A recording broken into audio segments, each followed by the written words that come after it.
Okay, I have to admit it. I was intimidated. The Aiguille du Midi towers 10,000 feet above Chamonix. A 30-minute cable car ride takes you from 2,000 feet to 12,500 feet, and it's almost straight up. You dangle above 80-degree snowfields, cliffs, and ice falls.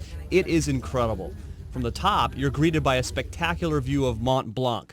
At more than 15,000 feet, it's the tallest mountain in Western Europe. The visitor center at the top of the cable car ride is one of the most popular in Europe, but it's also the departure point for lots of climbs. So that is Mont Blanc, and we are at the top of Aiguille du Midi, and this is incredible. Dude, I'm kind of at a loss for words. How about you? It's crazy.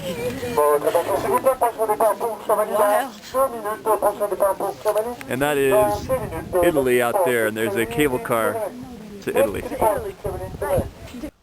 We did the usual tourist stuff, even taking a cable car ride from our perch on top of the mountain across the Italian border. But the whole time, I was thinking about the climb ahead. We got our first glimpse of the wall we would climb on the way back across from Italy. The 1,000-foot cliff guards the south face of the Aiguille du Midi. As we passed overhead, we could see the specks below of climbers making their way up the route, which is called La Rebouffée. For the next 2 days, I stared up at that mountain and wondered if I had what it took to climb it. The climb begins at the top of that cable car. You walk out the door and descend the most exposed ridge I've ever walked. It angles down at about a 30-degree angle. To your left is this cliff. It drops away at 60 to 80 degrees. It's all snow, and if you fall, you're sliding and tumbling at least 6,000 feet. To your right, a 1,000-foot plunge down to the glacier. It's really pretty scary. Okay, Aaron, belaying Greg on the first pitch. Here is the scenery. And here is the cue for the climb. The queue. Et puis, l'itinéraire il est un peu chiant, non? Our guide Greg would lead every pitch. Le Rebouffée is supposedly a French grade 6B, which is somewhere between a 510A and 510C. No-Po Girl and I quickly learned that the grade was sandbagged and that it was tougher than that. Okay, here we are. La Rebouffée. There is Aaron, our guide Greg, belaying her. And we're climbing both at the same time. And this is the Aiguille du Midi, the summit way up there, 7 pitches above. Aaron's kicking ass, and I'm gonna go back to climbing.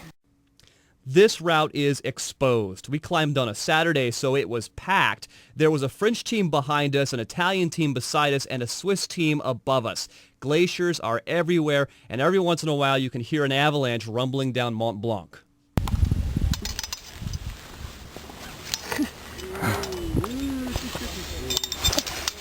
Oh.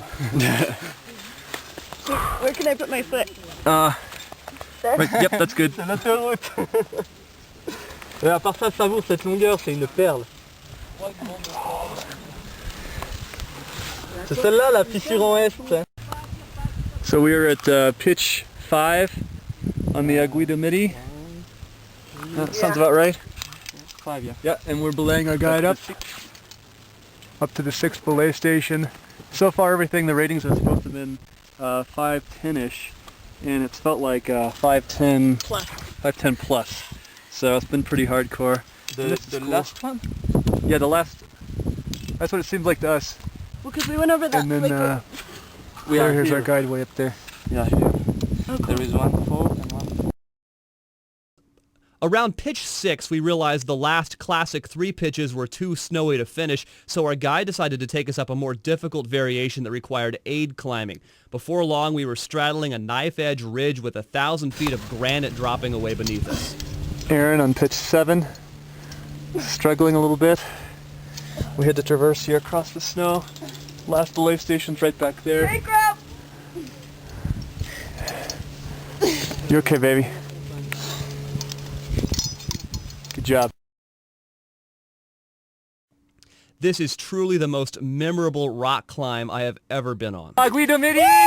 Woo! There's the spire, there are the people, and there's the route. And the good time, boss. Oh, we fell There's like 7 pitches, about 1,000 vertical feet, maybe a little more.